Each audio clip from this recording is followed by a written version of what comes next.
If you learn to prioritize this one thing, you will have it all. And I always call this sort of the foundation of manifestation. And I talk about this in the self-love course that I've created, because I see a lot of people, and I actually saw this in one of the last videos that I did about affirmations.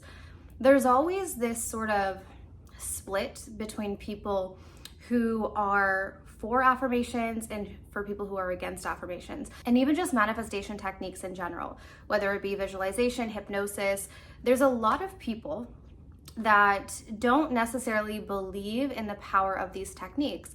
And I think the biggest reason why is because we are not understanding that we need to build a solid foundation before we do these techniques. So what I mean by that is that we are at the center of the manifestation, right? We are at the center of what it is that we want to create, because we are the one who is in control of the energy. We have to control our own energy. And so at the foundation of manifestation needs to be a solid connection to source. We have to be, and I say this to clients all the time, I use this example of being plugged in, right? So if you were to go vacuum the house, you have to first plug in the vacuum. And so many of us are trying to vacuum the house, meaning we're trying to affirm or we're trying to visualize before we've plugged in the vacuum, before we've connected ourselves to source. So we're trying to do these processes, but we're not seeing anything happening because we are not connected. And so what I really mean by that is whether we're in a lack-based consciousness or whether we're in peace. Because when we are at peace, we don't need anything.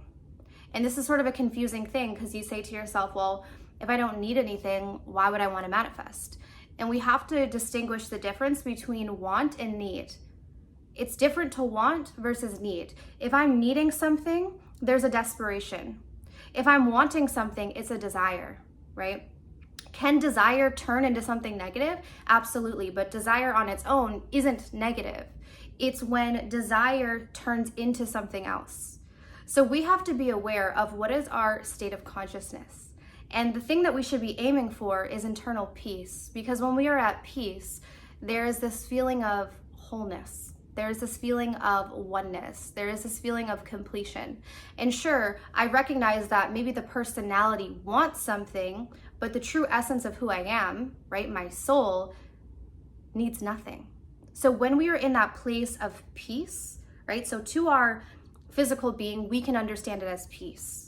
Right? There's also another term that I talk about in my courses as well, which is soul energy.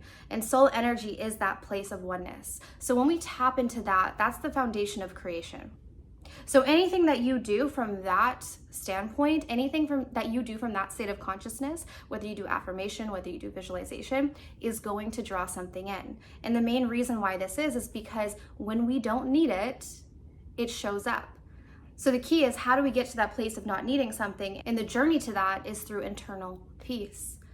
So if you want to understand anything about the spiritual path and about manifestation, prioritize that one thing. Because I promise you that if you do, everything is going to fall into place. That is one of the key things that I teach in my courses as well as my one-on-one coaching. So I encourage you guys to check that information out if you're interested. I have a 3-week and a 6-week coaching program where I'm going to work with you very closely, because there's also chat in between those calls. So we work very closely to look at what is currently not working in your life. Now this can be external, but this is often internal, right? Because whatever's going on inside of us is going to manifest. So when we take care of what's not working inside of us, the external starts to match that. So this is what we go through in the coaching program together. We work through all of this stuff that isn't working inside of ourselves so that we can see that manifestation of abundance, that manifestation of purity, that manifestation of confidence, that manifestation of worthiness, right? However that looks to you, because to everyone, it's going to look different. So that is what I go into with you in this coaching program. So if you guys are interested, I do have my information down below in the description box. You go onto my website. I also highly encourage you to check out the testimonials. There are tons of people on there who have already completed the program. So if you're interested, you can hear from them. All right, but I want to thank you guys so much for tuning in, and I'll see you soon. Take care.